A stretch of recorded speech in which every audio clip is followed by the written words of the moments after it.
Good morning everyone. Today we are going to discuss about column chromatography.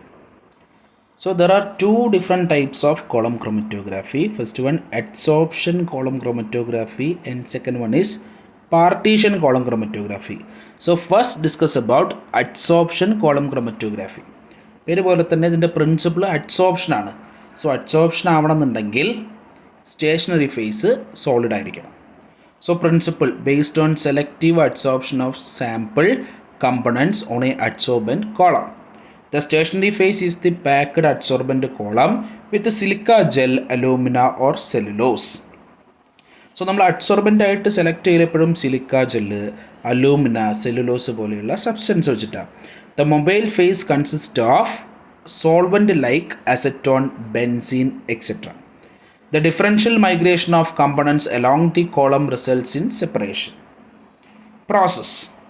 Adsorbent column is a long glass tube packed with a suitable adsorbent. A solution of mixture of components is introduced at the top of column.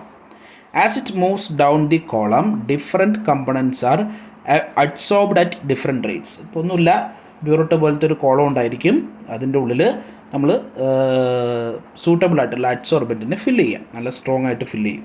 എന്നിട്ട് നമ്മുടെ mixer ഇതിൻ്റെ ടോപ്പിൽ നമ്മൾ ബ്യൂറോട്ടിലൊക്കെ ഒഴിക്കുന്ന പോലെ ടോപ്പിലേക്ക് introduce ചെയ്യും. So ഓരോ കമ്പണൻറ്റും ഓരോ ഡിഫറെൻറ്റ് റേറ്റ്സ് ഓഫ് അഡ്സോപ്ഷൻ ആയതുകൊണ്ട് എല്ലാ കമ്പണൻറ്റും ഒരുമിച്ച് താഴോട്ട് വരില്ല. ഓരോ കമ്പണൻറ്റും ഡിഫറെൻറ്റ് റേറ്റിലാണ് താഴോട്ട് വരിക.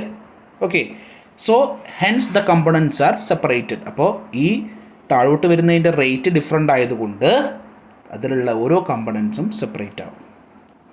The components are extracted from the adsorbent column by passing suitable solvent. The weakly adsorbed component emerges first while strongly adsorbed one comes out last. നമ്മൾ നേരത്തെ പറഞ്ഞിരുന്നു അഡ്സോർപ്ഷന് ഓരോന്നിനും ഓരോ റേറ്റാണ്. അതുകൊണ്ട് സ്ട്രോങ് ആയിട്ട് അഡ്സോർബ് ചെയ്യുന്നത് ഈ അഡ്സോർപ്ഷൻ കോളത്തിൻ്റെ ടോപ്പിലുണ്ടാവും. വീക്കായിട്ട് അഡ്സോർബ് ചെയ്യുന്നതൊക്കെ താഴേക്കായിരിക്കും ഉണ്ടാവുക. The weakly adsorbed component emerges first while strongly adsorbed one comes out last. The solvent is removed by suitable method. So നമ്മുടെ സബ്സ്റ്റൻസ് നമ്മുടെ സാമ്പിളിൽ നമ്മൾ സ്യൂട്ടബിൾ സോൾവൻറ്റിൽ മിക്സ് ചെയ്തിട്ടാണ് ഇതിലേക്ക് ഇൻട്രൊഡ്യൂസ് ചെയ്യുക. അപ്പോൾ സോൾവൻറ്റിനെ നമ്മൾ എന്ത് ചെയ്യണം? റിമൂവ് ചെയ്യണം. Okay, then there is another term elution. So the process of dissolving out the components from the adsorbent using suitable solvent is called elution. So നമ്മുടെ ഈ ക്രോമറ്റോഗ്രാഫിക് കോളത്തിൽ നമ്മുടെ സബ്സ്റ്റൻസ് ഉണ്ടായിരിക്കും. ഓരോ സബ്സ്റ്റൻസും സെപ്പറേറ്റ് ആയിട്ട് അവിടെ നിൽക്കുന്നുണ്ടാവും. ആ സെപ്പറേറ്റ് ആയിട്ട് നിൽക്കുന്ന സബ്സ്റ്റൻസിനെ ഈ കോളത്തിൻ്റെ ഉള്ളിൽ നിന്ന് പുറത്തേക്ക് എടുക്കണം. അതിന് വേണ്ടി നമ്മൾ ചെയ്യുന്ന പ്രോസസ്സാണ് എലൂഷൻ. അതിന് വേണ്ടിയിട്ട് നമ്മൾ എന്ത് ചെയ്യും? ഒരു സ്യൂട്ടബിൾ സോൾവൻറ്റ് ഈ കോളം ക്രോമറ്റോഗ്രാഫിയിലേക്ക് ഇൻട്രൊഡ്യൂസ് ചെയ്യും. ഈ സോൾവെൻറ്റിൽ നമ്മുടെ കമ്പണൻസ് ഡിസോൾവ് ആയിട്ട് സോൾവെൻ്റ് താഴോട്ട് വരുന്നതിനനുസരിച്ച് ഓരോ കമ്പണൻസുകളും താഴേക്ക് വരും. ഏറ്റവും താഴെയുള്ള കമ്പണൻറ്റ് പെട്ടെന്ന് എമർജസ് ഔട്ട് ചെയ്യും. ഏറ്റവും ടോപ്പിലുള്ളത് പതുക്കെയാണ് താഴോട്ട് വരിക. ഓക്കെ, ഈ പ്രോസസ്സിനെ വിളിക്കുന്ന പേരാണ് എലൂഷൻ. ഇങ്ങനെ റിപ്പീറ്റഡ് ആയിട്ട് നമ്മളിങ്ങനെ ചെയ്യുക. The process of dissolving out the components from the adsorbent using suitable solvent is called elution. The solvent used is called eluent. Then chromatogram. The column or strip of material containing constituents of a mixture separated by chromatography is called chromatogram. ഒരു column ക്രോമറ്റോഗ്രാഫിയാണ് ഇവിടെ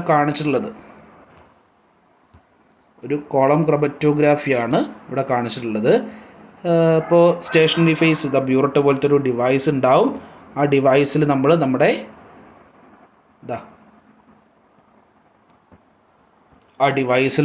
നമ്മുടെ adsorbent fill ചെയ്തിട്ടുണ്ടാവും. എന്നിട്ട് അതിലേക്ക് sample introduce ചെയ്യും. So sample introduce ചെയ്ത് കുറച്ച് നേരം അവിടെ ലോഡ് ചെയ്ത് അവിടെ വെക്കും. അങ്ങനെ വെച്ച് കഴിഞ്ഞാൽ ഗ്രാവിറ്റിയുടെ ഇൻഫ്ലുവൻസ് കൊണ്ട് ഓരോ കമ്പണൻസ് താഴോട്ട് വരാൻ തുടങ്ങും.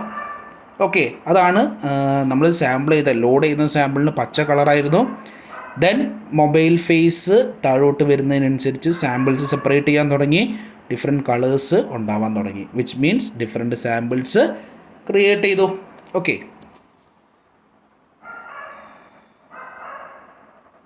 then application. effective method for the separation of two or more similar organic components from the mixture. നമ്മൾ എപ്പോഴാണ് ഈ ക്രൊമറ്റോഗ്രാഫി ഉപയോഗിക്കുക എന്ന് വെച്ച് കഴിഞ്ഞാൽ ഫിസിക്കലും കെമിക്കലും ഓൾമോസ്റ്റ് സിമിലർ ആയിട്ടുള്ള, ഫിസിക്കലും കെമിക്കലും വളരെ സിമിലാരിറ്റീസ് ഉള്ള കമ്പണൻസിനെ സെപ്പറേറ്റ് ചെയ്യാനാണ് നമ്മൾ ക്രൊമറ്റോഗ്രാഫി ഉപയോഗിക്കുക. സോ വളരെ ഐഡൻറ്റിക്കൽ ആയിട്ടുള്ള കമ്പണൻസിനെ സെപ്പറേറ്റ് ചെയ്യാനാണ് നമ്മൾ ക്രൊമറ്റോഗ്രാഫിക് ടെക്നിക്സ് പൊതുവെ ഉപയോഗിക്കാറ്. So effective method for the separation of two or more similar organic components from the mixture. Second one, purification of organic substances from contaminants. Identification, separation and purification of natural products can be used for the concentration of solutes from dilute solutions. So dilute solutions നിന്ന് solute extract ചെയ്യാനൊക്കെ നമുക്കത് ഉപയോഗിക്കാം. Okay. Then useful for the identification of various industrial products. So that's all about adsorption column chromatography. Next one, partition column chromatography. അപ്പോൾ ഇവിടുത്തെ principle partition ആയിരിക്കും. ഒറ്റ വ്യത്യാസമേ ഉള്ളൂ, നമ്മൾ നേരത്തെ ചെയ്തിരുന്ന പോലെ തന്നെയാണ് പ്രൊസീജിയറൊക്കെ. പക്ഷേ ഇവിടെ നമ്മുടെ സ്റ്റേഷനറി ഫേസ് അത് ലിക്വിഡ് ആയിരിക്കും. It is A liquid partition chromatography. So അത് മാത്രമേ വ്യത്യാസമുള്ളൂ. So stationary phase consists of a thin layer of liquid held on the surface of a porous inert solid support like cellulose, silica gel, starch, calcite, etc. ഇത് ചെയ്യുന്നത് നമ്മുടെ കയ്യിൽ എന്തുണ്ടായിരിക്കും, നല്ല solid അഡ്സോർബൻറ്റുകൾ ഉണ്ടായിരിക്കും. അത് നമ്മൾ കുറച്ച് നേരം വാട്ടറിൽ സോക്ക് ചെയ്യാൻ വെക്കുക, ഇത് നന്നായിട്ട് ഡ്രൈ ചെയ്യുക. അപ്പോൾ ഈ അഡ്സോർബൻറ്റിൻ്റെ മുകളിൽ എന്തുണ്ടായിരിക്കും, ഒരു യൂണി മോളിക്കുലാർ ലെയർ ഓഫ് വാട്ടർ ഉണ്ടായിരിക്കും. കെമിസോപ്ഷൻ നടന്നിട്ട് ഒരൊറ്റ ലെയർ ഓഫ് വാട്ടർ ഉണ്ടായിരിക്കും. ആ വാട്ടറാണ് ഇവിടുത്തെ സ്റ്റേഷനറി ഫേസ് ആയിട്ട് ആക്ട് ചെയ്യുക. Mobile phase is obviously liquid phase തന്നെയായിരിക്കും. Okay, so mobile phase is another liquid immiscible with stationary phase. Okay, then ഇവിടെ എന്ത് നടക്കും, ഇവിടെ ഒരു ഡിഫറൻഷ്യൽ ഡിസ്ട്രിബ്യൂഷൻ നടക്കും of the components between two immiscible phases. അപ്പോൾ അവിടെ ഒരു പാർട്ടീഷൻ കോയിഫിഷ്യൻ്റ് ഉണ്ടായിരിക്കും. ആ കോയിഫിഷ്യൻ്റ് എന്ന് പറയുന്നത് രണ്ട് ഫേസിലേക്കും ഡിസ്ട്രിബ്യൂട്ട് ചെയ്ത കമ്പണൻറ്റിൻ്റെ കോൺസെൻട്രേഷൻ്റെ റേഷ്യോ ആയിരിക്കും. ഓക്കെ, സോ കെ എന്ന് പറയുന്നത് എപ്പോഴും ഒരു കോൺസ്റ്റൻറ്റ് വാല്യൂ ആയിരിക്കും. പാർട്ടീഷൻ കോയിഫിഷ്യൻ്റ് ആണ് കെ. കെ എന്ന് പറയുന്നത് എപ്പോഴും രണ്ട് ഫേസുകൾക്ക് ഒരു ഫിക്സഡ് വാല്യൂ ആയിരിക്കും. ദെൻ പ്രോസസ്, നമ്മൾ നേരത്തെ പറഞ്ഞ പോലെ തന്നെ the stationary phase is a column of finely divided solid adsorbent holding firmly a thin layer of polar liquid like water. The mobile phase is non-polar liquid. The mobile phase is introduced at the top of column.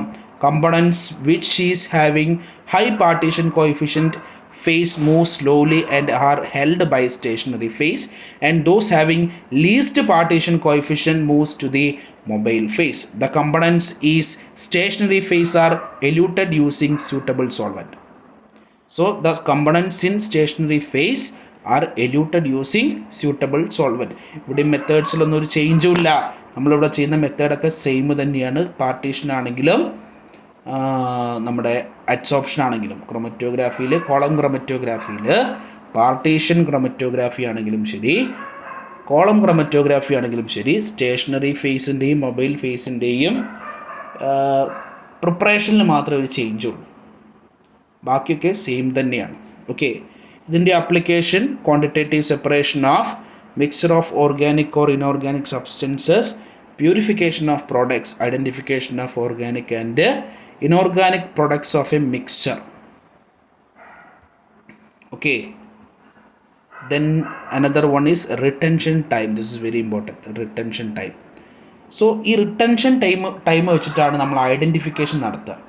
നമ്മുടെ കയ്യിലൊരു table ഉണ്ടായിരിക്കും. ആ ടേബിളിൽ ഓരോ സാമ്പിളുകളുടെയും retention time നമ്മൾ non ആയിട്ടുള്ള എല്ലാ കമ്പണൻസിൻ്റെയും retention ടൈമുകൾ നമ്മൾ നോട്ട് ചെയ്ത് വെച്ചിട്ടുണ്ട്. ഇപ്പോൾ ഉദാഹരണമായിട്ട് ഒന്നിൻ്റെ ഒരു 9.7 സെക്കൻഡാണെന്ന് വിചാരിക്കുക. എ എന്ന് പറയുന്ന ഒരു കമ്പണൻറ്റിൻ്റെ നമ്മൾ കണ്ടുപിടിച്ചപ്പോൾ എ എന്ന് പറയുന്ന കമ്പണൻറ്റിൻ്റെ റിട്ടൻഷൻ ടൈം 9.7 സെക്കൻഡാണ്. സോ റിട്ടൻഷൻ ടൈമിൻ്റെ ചാർട്ട് ഞാൻ എടുത്ത് നോക്കിയപ്പോൾ 9.7 എന്ന് പറയുന്നത് സപ്പോസ് അത് അസറ്റോൺ എന്ന് പറയുന്നൊരു കമ്പണൻറ്റിൻ്റെ എന്താ വിചാരിക്കുക, അസറ്റോൺ എന്ന് പറയുന്നൊരു കമ്പണൻറ്റിൻ്റെ റിട്ടൻഷൻ ടൈമായിട്ട് മാച്ച് ചെയ്യുന്നുണ്ടെങ്കിൽ നമ്മുടെ ഈ സാമ്പിൾ അസറ്റോൺ ആണ്. ഇങ്ങനെയാണ് നമ്മൾ റിട്ടൻഷൻ ടൈം വെച്ചിട്ട് ഐഡൻറ്റിഫിക്കേഷൻ നടത്തുക. സോ ക്രൊമറ്റോഗ്രാഫിയിൽ സെപ്പറേഷൻ പോസിബിൾ ആണ്, പ്യൂരിഫിക്കേഷൻ പോസിബിൾ ആണ്, റിട്ടൻഷൻ ടൈം ഉപയോഗിച്ച് ഐഡൻറ്റിഫിക്കേഷനും പോസിബിൾ ആണ്. Okay, so the next method is planar chromatography that will be discussed later. Thank you.